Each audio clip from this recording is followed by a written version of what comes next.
Alright guys, we're back in my garage for another episode of the B58 Digest. If you're new to the channel, I use these videos to help keep you updated on the latest developments in the B58 community. So if that's something that you're interested in, be sure to subscribe to the channel. There will be a lot more of these videos coming out in the future. So today we're going to talk about TX2K and the B58 Shootout. I know a lot of people are asking why they aren't seeing a lot of coverage or where they can find the results. And honestly, it was actually pretty difficult for me to find as well. You can find the actual results on TX2K's page. They should be posting it on their website soon as well, but they have the full bracket showing how everything went.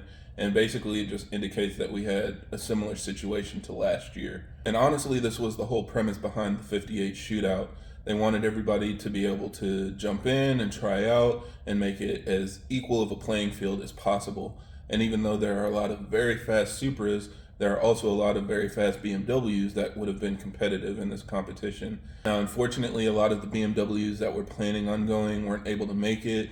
Either the cars broke or a lot of them had personal things going on that prevented them from making the trip. So pretty much like I said, the same thing happened this last year. Everybody was concerned about all of these 8-second cars being on the field, but actually none of the biggest heavy hitters ended up winning. The P-Tuned shop car ran an 8.6 during qualifying. It was actually the top qualifier in the 58 class, but then they had electrical issues in the first round and got eliminated. The Titan car was also eliminated in the first round. They were actually competing against another sponsored car, which was pretty unfortunate.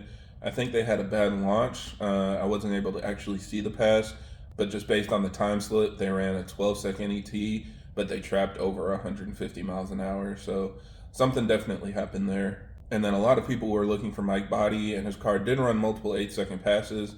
He was running anywhere between 8.5 and 8.6, but he was actually chasing issues all weekend. He mentioned that in an Instagram post that even though he was running pretty good times, there was still something funky going on with the car. And unfortunately, the issues came back during the final round, and he ended up losing. So the winner was actually Anthony Moll, and some of you might remember seeing some posts about him because him and his dad were doing some track rentals and chasing some target times that they wanted with the stock turbo and things like that. So it's good to see that he's still building up the car, staying competitive, and obviously a really big win for him. I did find some pictures of his setup from a few months back, so as far as I'm aware, this is still what his car looks like, but it just has a pure 800, so an off-the-shelf turbo, not like a top mount or full frame kit.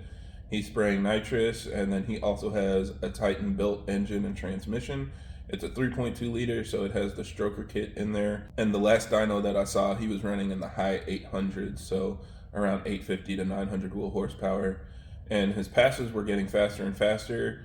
He ran a 9.8 during the first round, then a 9.2, and then that final round he actually ran a 9.0. So really good times, really good performing car. And he mentioned it on his Instagram post that consistency was key, and that was definitely the case. Anybody that had been chasing bugs or having issues ended up finding that it caught up to them and they got eliminated. So Anthony won. Big congrats to him, and I know he's going to continue pushing it throughout this year. And I know everybody else will as well. There's still plenty of time this season for people to push deeper into the 8s and maybe even that 7-second pass.